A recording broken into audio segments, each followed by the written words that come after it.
우리 하나님 말씀을 봉독하겠습니다. 에베소서 5장 22절에서 33절에 있는 말씀입니다.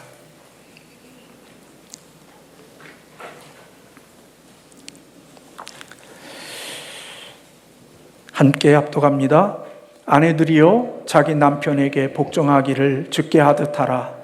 이는 남편이 아내의 머리됨이 그리스도께서 교회의 머리됨과 같음이니 그가 바로 몸의 구주시니라. 그러므로 교회가 그리스도에게 하듯 아내들도 범사에 자기 남편에게 복종할지니라.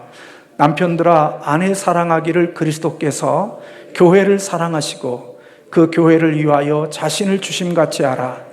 이는 곧 물로 씻어 말씀으로 깨끗하게 하사 거룩하게 하시고 자기 앞에 영광스러운 교회로 세우사 티나 주름 잡힌 것이나 이런 것들이 없이 거룩하고 흠이 없게 하려 하심이라. 이와 같이 남편들도 자기 아내 사랑하기를 자기 자신과 같이 할지니 자기 아내를 사랑하는 자는 자기를 사랑하는 것이라. 누구든지 언제나 자기 육체를 미워하지 않고 오직 양육하여 보호하기를 그리스도께서 교회에게 함과 같이 하나니 우리는 그 몸의 지체임이라. 그러므로 사람이 부모를 떠나 그의 아내와 연합하여 그 둘이 한 육체가 될지니 이 비밀이 크도다. 나는 그리스도와 교회에 대하여 말하노라.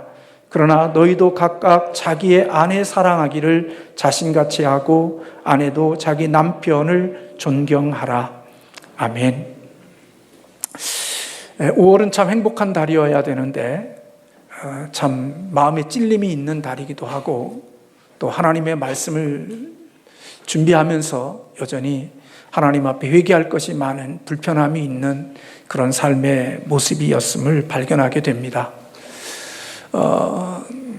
아버지로서도 잘한 게 없는 것 같고 또 자녀로서도 잘한 것이 없는 것 같고 또 스승으로서 또 제자로서 또 부부로서 남편으로서 살아가는 말씀마다 걸리는 부분들이 참 많이 있어서 하나님의 말씀을 전하지만 그래도 하나님께 회개하는 마음과 때로는 불편한 마음을 가지고 하나님의 말씀을 전하고 있습니다.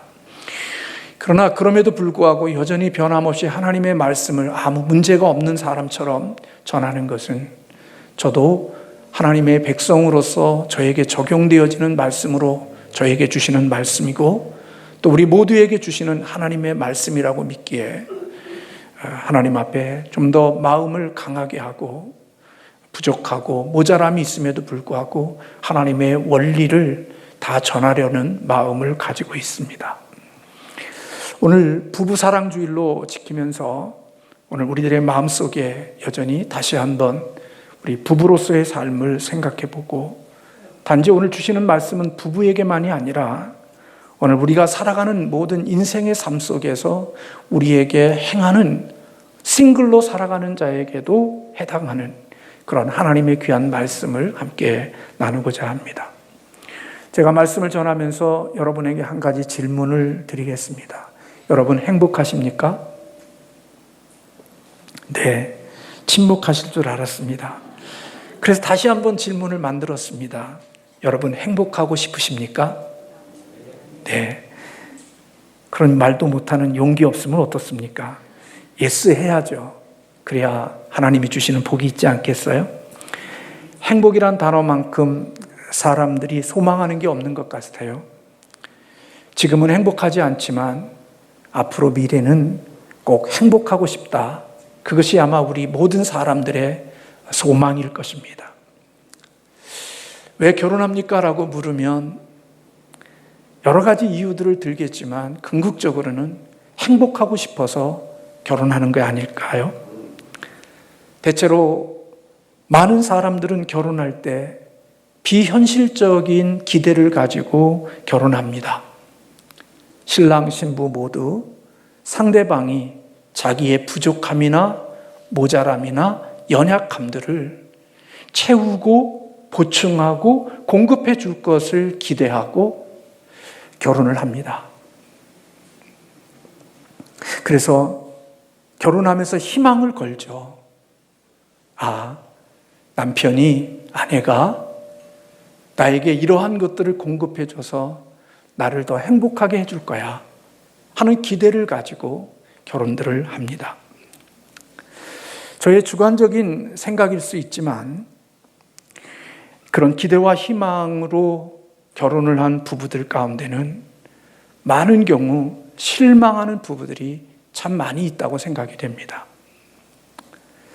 기대했던 것이 상대방에 대한 요구로, 그리고 그 요구가 사실은 채워지지 않음으로 인한 실망으로, 그리고 그 실망이 결국은 원망과 비난으로 그렇게 나타나게 되어지고, 결혼한 지 짧게는 1년 만에, 좀 더 길게는 3년과 5년 만에 그들이 행복을 꿈꾸며 결혼했던 그 모든 것들이 참으로 무너지고 깨지고 또 비난하는 그런 아픔의 상처를 가지는 부부 생활이 되어지는 때들이 있습니다. 앞으로 우리가 살아갈 미래의 사회는 굉장히 다양한 갈등들이 일어나는 시대라고 예측을 하고 있습니다. 바이러스로 인하여서 한 2달 정도 학생들 학교에 보내지 않으니까 가정에서 일어나는 많은 갈등들이 있습니다.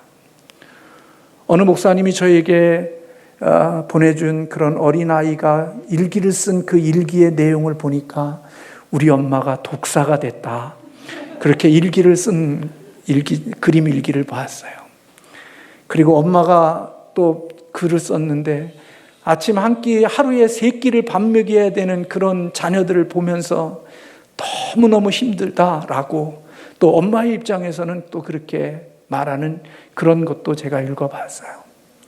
그러니까 아이 앞에서 독사 같은 엄마와 사는 아이, 그리고 짜증 부리는 그 아내의 모습 속에 끼어 있는 남편, 그것은 그 가정의 행복보다는 참 많은 갈등이 있음을 우리는 충분히 예상할 수 있습니다. 앞으로 한국 사회에 닥칠 여러 가지 어려움들을 예측하고 있습니다. 경제 침체, 이거는 피할 수 없는 것이라고 많은 사람들이 진단하고 있습니다. 부동산, 그것도 언젠가는 버블이 올는지도 모른다고 말하고 있습니다.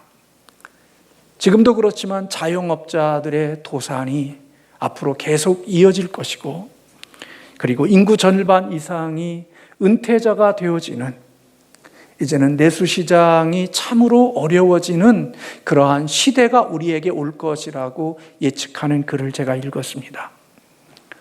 아마 이러한 일들은 단순히 그러한 일들로 끝나지 않고 우리가 살아가는 가운데 속에 맺는 관계들 속에, 특별히 우리 가정에 커다란 위기와 위험과 그리고 우리를 힘들게 하는 요소로 분명히 자리 잡게 되어질 것입니다. 물질과 그리고 살아가는 삶 가운데 속에서 오는 이 어려움은 단지 물질로 끝나지 아니하고 우리의 관계 속에 깊이 영향을 끼칠 것이기 때문에 앞으로 가정들에게는 참 많이 힘든 시간들이 오게 될 것이라고 예측하고 있습니다.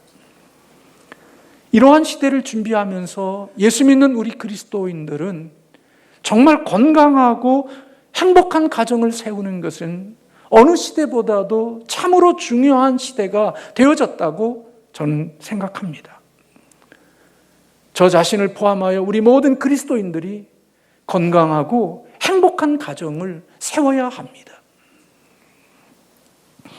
우리 그런 소원들을 가지고 살아야 됩니다. 우리가 이 모두가 그런 소망을 갖지 않는 사람이 누가 있겠어요? 그럼에도 불구하고 삶의 현실은 우리가 원하는 대로 되지 않죠. 내가 바라는 대로, 내가 기대하는 대로 우리의 가정이 운행되지 않는 때들을 보면서 안타까워할 때들이 있습니다. 왜 그럴까요? 그 원인이 어디에 있는 걸까요? 많은 원인들이 있겠지만 저 개인적으로 진단해 볼 때 건강한 가정을 세우려고 하는 애씀과 그리고 힘쓰지 않음이 원인이라고 생각이 돼요. 부부가 되고 가정을 이루면 그냥 행복한 가정이 되겠지, 막연한 생각을 가지고 살지, 오늘 그 건강하고 행복한 가정을 이루려고 애쓰고 힘쓰고 몸부림치는 그런 노력들이 우리에게 약한 것 아닌가 하는 생각이 들기도 하고요. 또 하나는 그렇게 애쓰고 힘쓰는 방법이 잘못되었기 때문에 건강하고 행복한 가정을 세우려고 해도 결국은 그 방법이 잘못되어 행복한 가정으로 나타나지 않는 모습들이 우리에게 있을 수 있는 거죠. 사실 건강하고 행복한 가정이 되는 비결은 하나님의 말씀 속에 있지요. 오늘 제가 이 말씀을 전하면서 제가 만약에 주례를 쓰고 있다고 하면 제가 오늘 전하는 이 말씀 위에 더 다른 말씀을 첨부할 것이 없다고 저는 생각을 했습니다.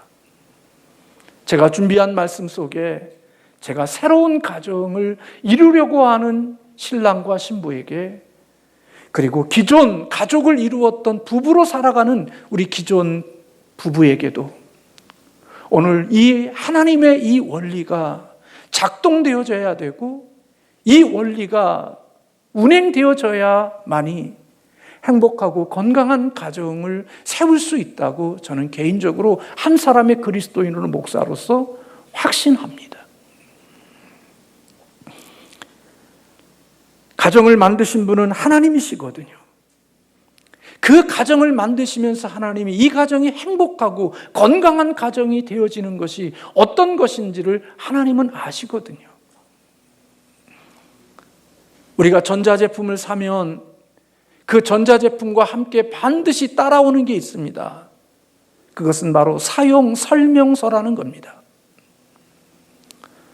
우리가 그 사용 설명서를 읽으면서 내가 그것을 만들진 않았지만 그 제품을 내가 만들지는 않았어도 이 제품을 어떻게 잘 오랫동안 사용할 수 있는지, 만들어진 목적대로 이것을 사용할 수 있는지에 대한 모든 매뉴얼이 바로 사용 설명서에 기록되어져 있습니다.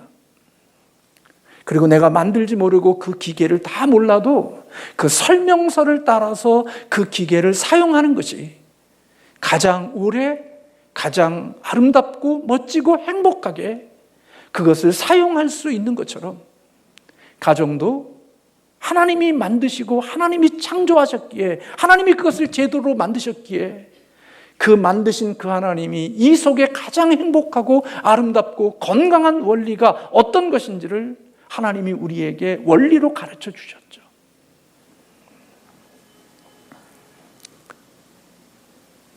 그런데 이 하나님이 주신 이 원리는 지금 생각해 보니까 결코 만만치 않은 거예요.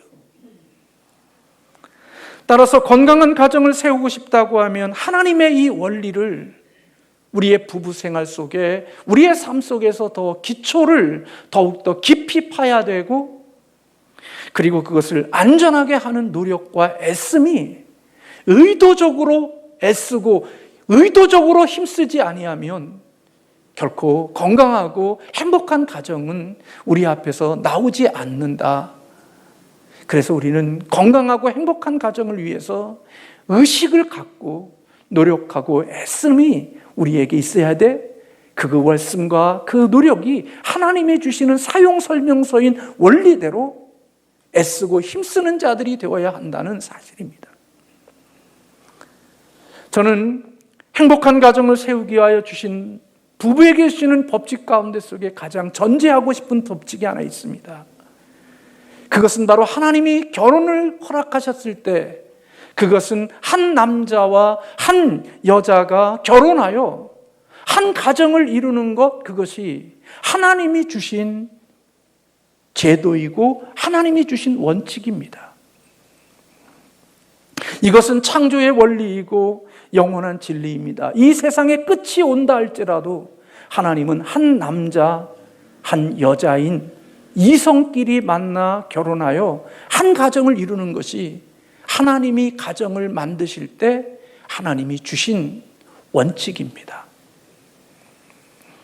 그런데 현대는 하나님이 정하신 이 법칙을 깨트리고 하나님이 허락지 않으신 가정을 이루려고 하는 그러한 경향이 없지 않아 있고 예전보다 더 많아지고 있는 것을 봅니다. 동성 간의 결합을 결혼의 범주에 넣으려고 하고, 남성과 남성이 여성과 여성이 결혼을 해도 그것을 합법적인 부부로 인정해 주려고 하는 경향이 있습니다. 한국에 그래도 나름대로의 보수 신학교라고 여기는 사당동에 있는 신학교의 교수가 동성애에 대한 부분의 원칙적인 것을 이야기했다가 해임을 당하는 일이 요 근래에 있었습니다. 물론 어떤 방법으로 가르칠 때 어떤 모습이 있었는지는 잘 모르지만 아무튼 하나님의 원칙을 이야기했다가 그 원칙 때문에 가장 건전하고 보수적인 신학교의 교수님이 해임을 당하는 이러한 아픈 이야기가 우리에게 일어났습니다. 저는 이것은 얼마 있지 않으면 교회 안에도 들어올 수 있는 이야기라고 생각이 되어집니다. 그런데 여러분, 그리스도인은 잊지 않아야 됩니다. 인생의 행복은 하나님의 정하신 법칙 안에 있을 때 가능한 거예요. 나름대로 그런 세계 속에 사는 사람들은 좀 물이 좋은 데가 있고 물이 나쁜 데가 있대요. 남자와 남자끼리 노는데 물이 좋은 데가 있고 물이 나쁜 데가 있대요. 저쪽 지역은 물이 괜찮고 이 종로 이쪽은 물이 안 좋대요. 근데 여러분, 물이 좋고 물이 안 좋으면 뭐예요? 이 물이 좋고 안 좋은 이 전체가 하나님의 원리에서 벗어난 곳인데 거기에 물이 좋으면 어떻고 물이 안 좋으면 무슨 의미가 있겠어요?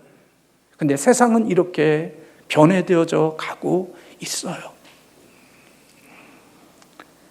결혼은 한 남자와 한 여자의 이성적인 만남을 통하여서 결혼이 시작되어지는 것입니다. 그것이 하나님이 가정을 만드셨을 때, 결혼 제도를 세우실 때 하나님이 정해주신 원칙이고 법칙입니다.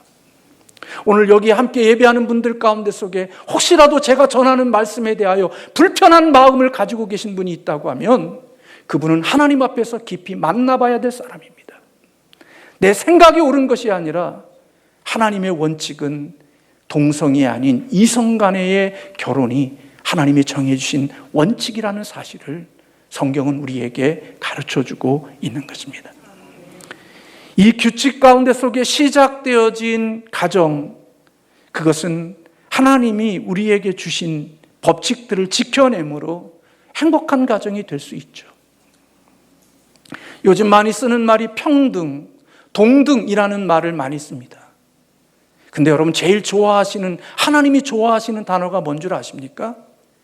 하나님이 좋아하시는 게 평등, 동등, 하나님이 가장 좋아하시는 단어도 평등한 것과 동등한 겁니다. 하나님께서 창조하신 남자와 여자는 하나님이 동등하게 창조하셨습니다. 하나님께서 평등하게 창조하셨어요. 영적으로나 정신적으로나 지적으로나 윤리적으로나 하나님이 창조하신 남자와 여자는 결코 불공평하게 창조하지 않았습니다. 하나님은 동등하게 창조하셨고 공평하게 창조하셨습니다. 그러나 세상 사람들이 공평을 말하고 평등을 말하지만, 그래서 하나님이 그것에 대한 원주체이신데 사람들은 하나님을 우습게 여깁니다. 왜 그래요? 하나님이 공평과 그리고 동등함으로 우리 인간을 지셨지만 하나님이 이 세상을 이끌어가고 이 세상을 운영해 가는 데 있어서 하나님이 주신 그 역할은 다르게 주셨습니다. 사람들은 하나님이 주시는 역할을 마치 하나님은 불공평한 것이라고 생각하지만 아닙니다. 하나님은 우리를 모두가 동등하게 만드셨습니다. 어린아이의 영혼이나 어른의 영혼이나 이 세상에 건강한 사람의 영혼이나 장애를 가지고 있는 사람의 영혼이나 돈이 많은 사람이나 돈이 적은 사람이나 하나님의 보실 때 그 모든 영혼들은 모두가 소중하고 동등함으로 하나님이 지으신 겁니다. 단지 이 세상을 살아갈 때 하나님이 동등하게 만드셨지만 하나님이 그 제도와 그 시스템 속에 하나님이 다르게 하신 것이 있습니다. 그것은 바로 역할을 다르게 하신 겁니다.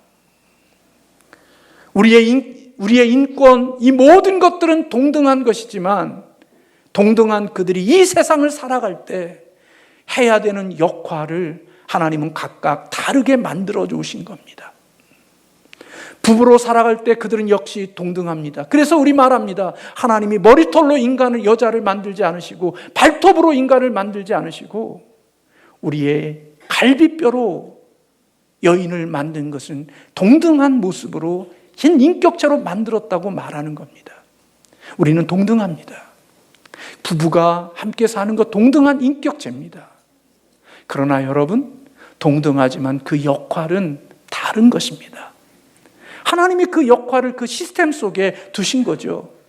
믿음을 가진 우리들은 하나님이 해주시는 이 역할을 잘 감당할 때 건강하고 행복한 가정이 될 수 있는 거죠. 남자에게 먼저 말씀을 전할까 하다가도 또 여성들이 왜 남자를 먼저 말하냐 그럴까봐 성경에 기록된 대로 제가 말할게요. 먼저 오늘 성경에 보면 아내의 역할에 대하여 말씀하고 있습니다. 아내의 역할이 뭡니까? 남편에 대한 사랑이죠. 근데 그 사랑이 어떻게 표현됩니까? 복종과 존중으로 그 사랑이 표현되어져야 된다고 가르쳐주고 있습니다. 5장 22절의 말씀, 아내들이여 자기 남편에게 복종하기를 주께 하듯 하라.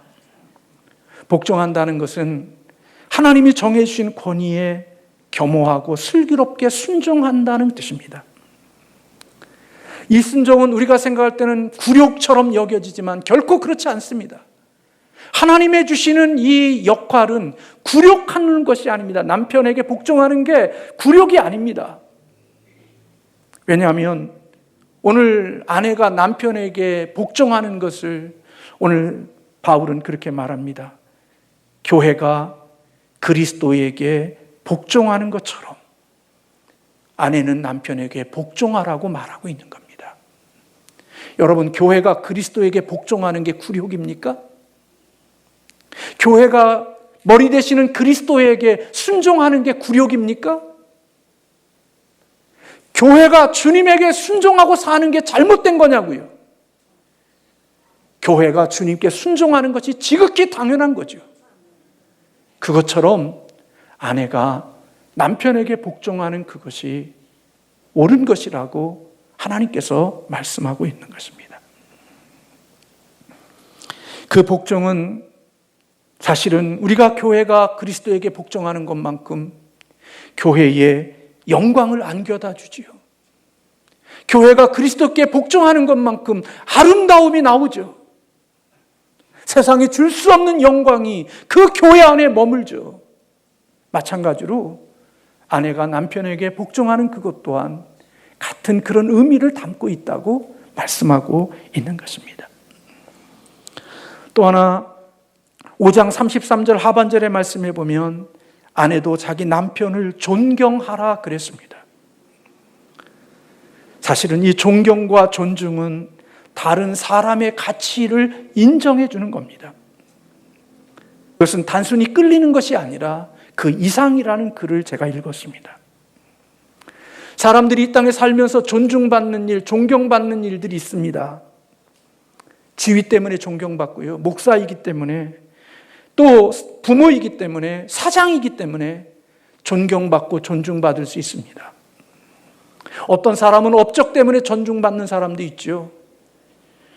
운동선수, 또 유명한 연예인, 사업에 성공한 사람들, 자신이 만들어 놓은 과학자의 발명품, 이런 것들로 인하여서 그 이름이 존경을 받고 존중받을 수도 있습니다.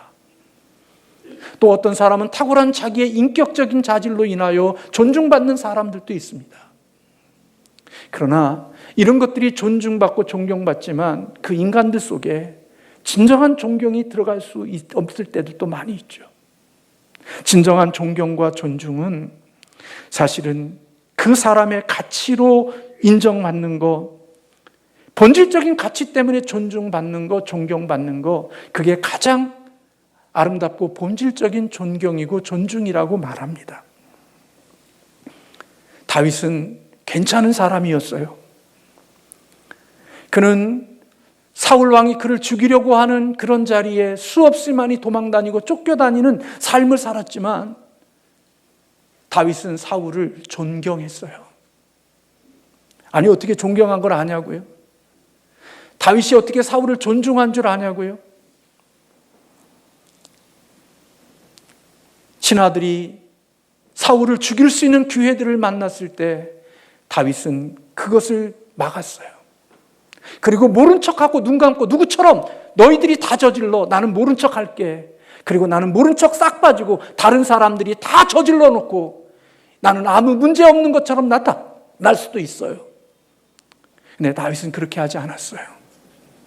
그렇게 하고자 하는 종들을, 부하들을 다 막았어요. 왜 그런 줄 아시죠, 여러분? 하나님이 기름 부음 받은 자를 내가 해할 수 없다는 그 이유가 다윗이 사울을 죽이지 않는 원이었어요. 사울이 좋은 사람이에요? 사울이 인격자예요? 왕이 한 사람을 자기의 그래도 생명을 건져주었고 나라를 구워주는 충신이었던 다윗을 죽이려고 쫓아오는 사람이 좋은 사람이고 좋은 인격을 가진 사람이에요? 아니요, 그렇지 않아요. 비겁하고 시시하고 모자라고 쫌뺑이 같은 사람이죠. 그런 면에서 보면 다윗은 사울을 존경한다든지 존중할 이유가 없어요. 근데 다윗은 사울을 그렇게 했어요. 왜요? 본질적인 존경을 드린 거예요. 하나님이 그를 기름 부음을 받으셨다고 하는 하나님의 본질적인 것 때문에 다윗이 사울을 존경하고 존중한 거라고요.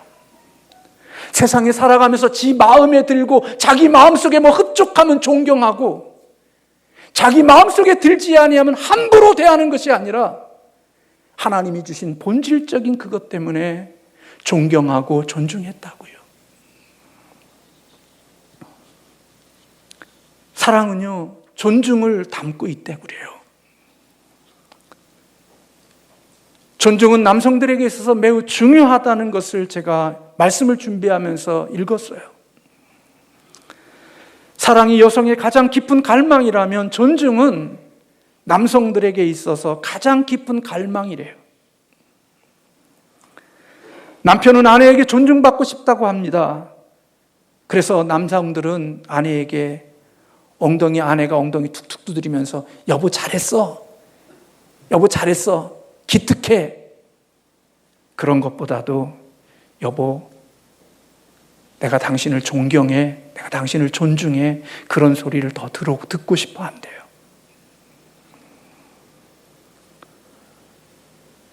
남편들은 존중받지 못할 때 아내가 자신을 사랑하지 않는다고 느낀답니다. 제가 보니까 정말 그런 것 같아요. 아내가 나를 무시하면 내가 인정받고 있고 내가 사랑받고 있다고 느껴지지 않아요. 남편들은 그렇대요. 그래서 아내가 사랑받지 못할 때 눈물을 흘리는 것처럼 남자들은 존중받지 못하고 존경받지 못할 때 화가 난대요. 여자의 울음이 사랑받지 못한 표현이라면 남자의 화는 존경받지 못하고 존중받지 못할 때 나타나는 표현이라는 거예요.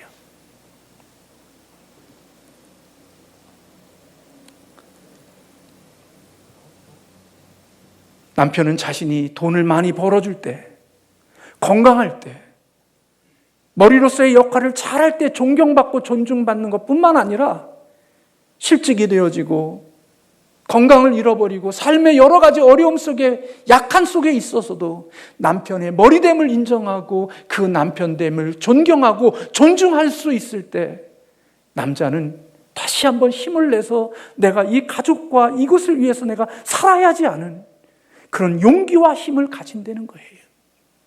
이 인간아 밖에 나가서 좀 뭘 하지 왜 여기서 빈둥빈둥 노냐? 죽이는 거죠.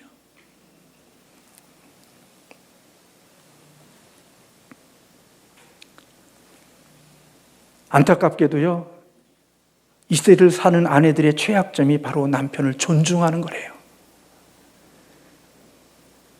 아내들이 쉽게 머릿속에 남편의 결정을 비판하고 원망하고 불신하고 그리고 자기가 머리됨으로 자리에 올라가는 일들이 우리가 사는 이 시대에 참으로 많다는 거예요.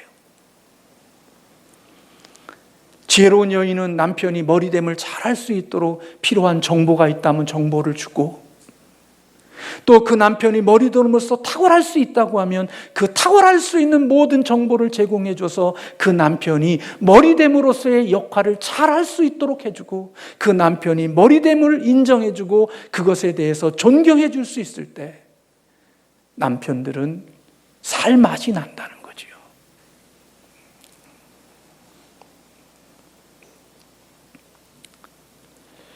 교회당에서 예배당 이게 비전센터 건축을 하면서 가끔가다 일하거든요.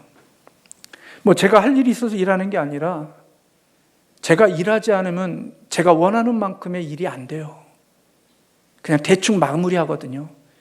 그러니까 제가 보고 있어도 그냥 해요. 그러니까 제가 그 손을 대면 제가 원하는 만큼 같이 도와서 해요. 그러니까 말하지 않아요.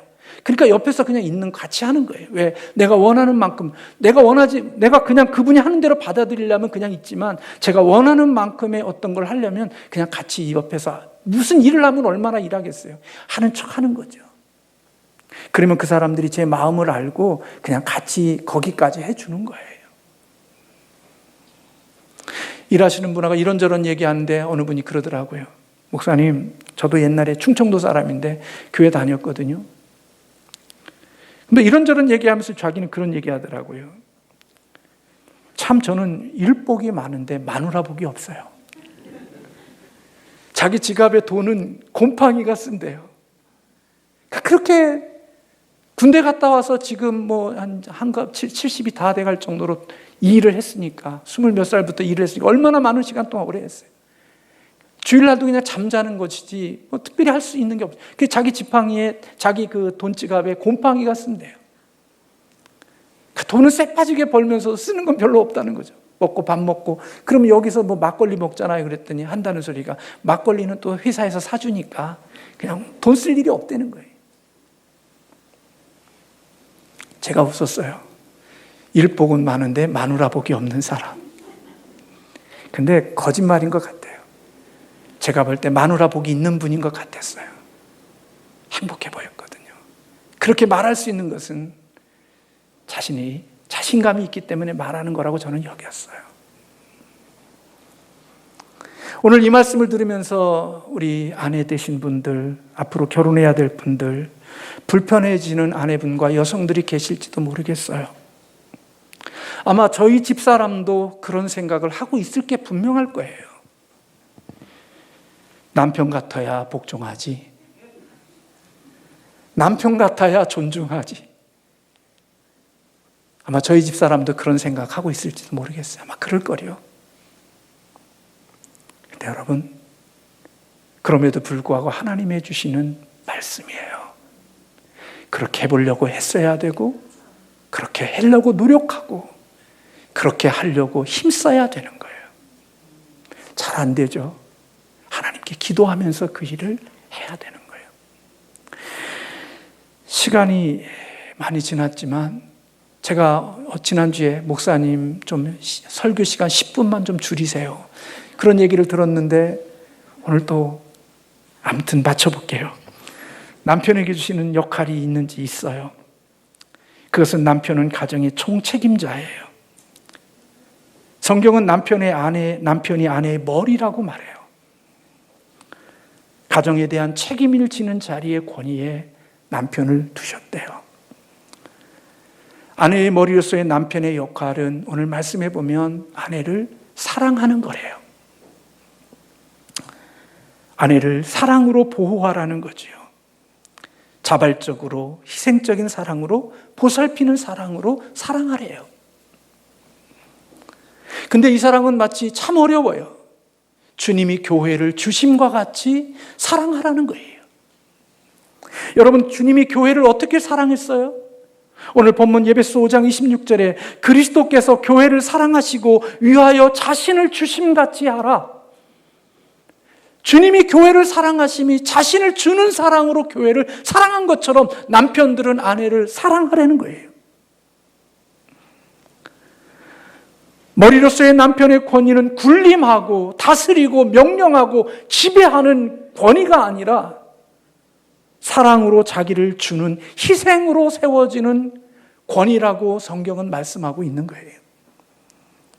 이 사랑은 여인들이 남편에게 복종하고 존경하는 것보다 더 어렵죠.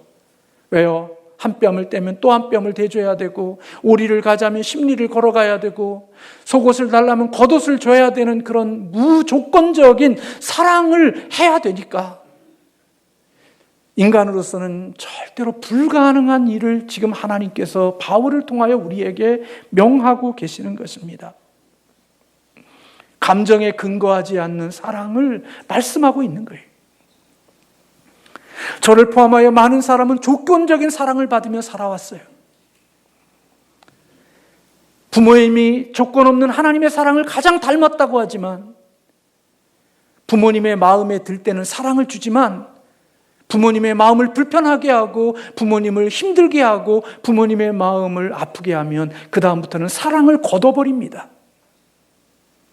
부모님이지만 내 조건에 맞으면 사랑을 주지만 내 조건에 맞지 않으면 그 다음부터는 그에게 주는 사랑을 멈춰버리는 것이 하나님의 가장 무조건적인 사랑을 받은 부모님에게도 있는 사랑입니다. 저도 그런 조건적인 사랑을 받으며 살았고, 또한 자녀들에게 조건적인 사랑을 주면서 살았던 사람입니다. 그런데 하나님은 남편에게 이 무조건적인 사랑을 하라는 거예요. 밥 잘 못하고 가정을 잘 꾸미지 못하고 내가 원하는 것만큼의 기준에 이르지 못하는 아내라 할지라도 하나님은 주님이 우리를 사랑하시는 것처럼 그렇게 사랑하는 자가 되라고 남편에게 명하고 있는 거죠.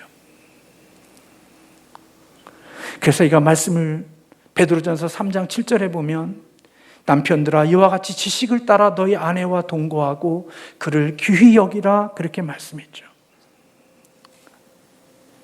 진정한 권위는 예수님처럼 그렇게 사랑하는 거죠. 말씀을 준비하다 보니까 그런 글이 제 눈에 들어왔어요. 남편이 아내에게 여자의 의무란 남편에게 복종하는 거야, 그렇게 주장하는 순간 그 사람은 자신의 권위를 포기한 것과 같다라는 글을 읽었어요. 아내는 남편에게 복종해야 돼, 그렇게 말하는 순간 그는 자기의 권위를 잃어버린 거라는 거예요. 남편의 사랑은 주장하는 것이 아니라 그리스도께서 교회를 위해 죽으신 것처럼 아내를 위하여 희생할 수 있는 사람이 되는 게 하나님이 주신, 남편에게 주신 명령인 거죠.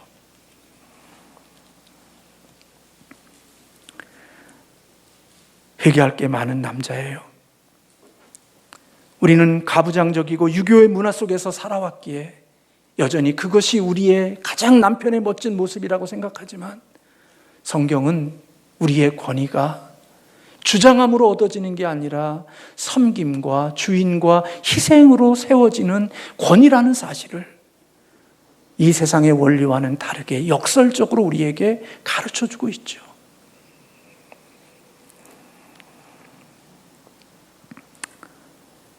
저희 집사람 이야기를 하면 사람들마다 각자 다르게 생각하니까 언뜻 그런 얘기를 한번 지나가는 얘기 하더라고요. 여보, 당신은 다른 사람들한테는 참 넉넉한데 나한테는 굉장히 인색한 것 같아.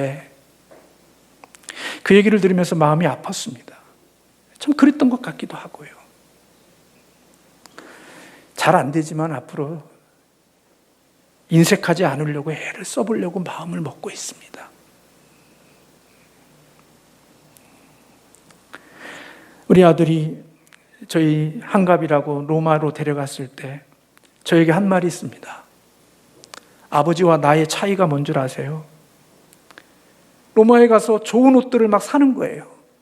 자기 아내의 옷도 비싼 거 사고, 또 자기 어머니도 비싼 옷도 사주고, 하은이 옷도 사주고. 근데 나는 안 데리고 가. 왜 안 데리고 가냐면, 가서 뭐 하면은 왜 그런 거 사냐 난리지기니까 나를 그냥 가만히 커피 먹는 곳에 있으라고 그러고 데리고 가서 다 산 거예요. 그리고 와서 저한테 뭐 이런저런 얘기해서 제가 왜 그런 걸 사냐, 비싼 걸 왜 사냐, 그러니까 다 나옵니다. 택스비도, 택비도, 뭐 저기 뭐야, 택스비인가 뭔가 또 나오고 다 찾을 수 있으니 걱정하십시오. 그러면서 아들이 저한테 그런 얘기해요. 아버지와 저의 차이점이 있는데 그게 뭔 줄 아세요? 아버지는 부모님에게 좋은 거 사줄 때 엄마에게는 아무것도 안 해주지만 나는 아버지에게 해줄 때 아내에게도 해줘요. 그게 아버지와 저의 차이예요. 그 얘기를 듣고 제가 많은 걸 생각했습니다.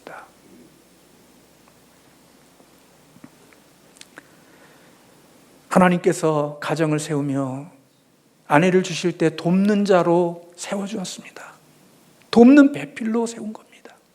배필이라는 말은 돕는 자라는 뜻입니다.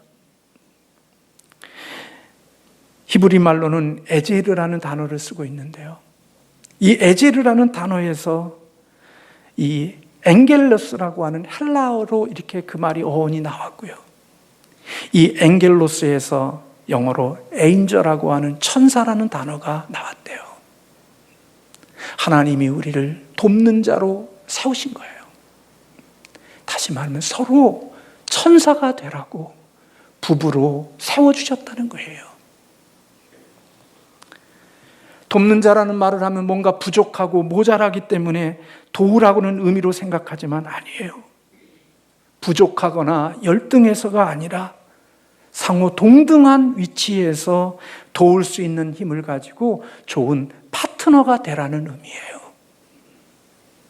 내가 부족하니까 저 사람의 도움을 받는 게 아니라 우리가 동등한 위치에서 하나님의 주신 사명을 위해서 같은 좋은 파트너로 인생을 살아가는 천사로서 살아가는 자가 되라고 하나님이 우리를 가정으로 세워주셨다는 거예요. 그것은 부부에게뿐만 아니라 홀로 살아가는 싱글에게도 하나님이 주시는 동일한 명령인 거예요.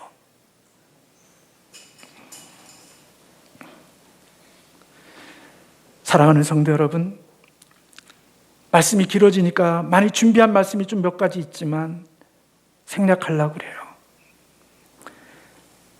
아내로서 남편이 나의 머리됨을 인정하고 복종하고 존경하려고 애쓰고, 그리고 교회가 주님이 교회를 위해서 그렇게 사랑한 것처럼 남편이 아내를 위해서 그렇게 사랑한다면 거기에는 건강하고 행복한 가정이 되어질 수 있음을 우리에게 약속하고 계시는 거죠. 만약에 남편이 더 사랑해짐을 많이 지면 누가 더 편해질까요? 아내가 편해지겠죠. 예전에는 이것도 지적하고 저것도 지적하고 그러던 사람이 남편이 그걸 치우고 쓸고 자신이 지시했던 것들을 본인이 다 그걸 감당하면 편해지는 사람이 있겠죠. 아내는 그만큼 편해지겠죠. 남편이 진 십자가 무게만큼 아내는 편해지겠죠. 그러면 그것으로 끝일까요? 아닙니다. 누군가가 편해지게 되면 그 편해진 그 사람이 이제는 나의 불편을 다시 책임져 줄 수 있는 사람이 되어지는 거죠. 그래서 오늘 말씀에 28절에 이와 같이 남편들도 자기 아내 사랑하기를 자기 자신과 같이 할지니 자기 아내를 사랑하는 자는 자기를 사랑하는 것이니라. 여러분, 부모를 찾을 때 아버지 찾는 사람 보셨어요? 아버지를 찾습니다라는 말 보셨냐고요? 별로 없어요. 누구를 찾아요? 엄마, 어머니를 찾습니다. 왜요? 내가 어려울 때 짐을 져준 사람이고 내가 힘들 때 나의 고통을 감상해 준 것을 느끼기에 내가 힘이 있을 때 나를 위해서 힘을 줘줬던 그 엄마를 찾고 그 엄마를 위해서 자신의 소중한 것들을 주려는 마음을 가지는 겁니다. 힘든 아내를 위해서 짐을 져주면 언젠가 때가 되면 그 아내가 건강해지면 내가 힘이 없을 때 내 약함을 위하여 대신 나의 짐을 져줄 수 있는 사람이 되는 거죠. 결국 사랑은 주는 것 같지만 나를 위한 것이고 남을 살리는 것 같지만 나를 살리는 것이지요. 하나님은 그런 가정들, 그런 부부들이 되기를 원하는 겁니다. 불편한 말씀이지만 우리 주의 말씀에 함께 회개하는 마음으로 성령의 도움을 구하고 하나님의 은혜 없이는 살 수가 없으니까 저도 오늘 말씀을 전하지만 이건 뻔질나게 말하지만 이것을 행할 수 있는 능력은 하나님의 생명이 나를 다스려 주지 않으면 결코 할 수 없는 일이니까 우리 함께 기도하고 주의 은혜를 구하며 건강하고 행복한 가정들 세워가기를 주님의 이름으로 축원합니다. 기도하겠습니다.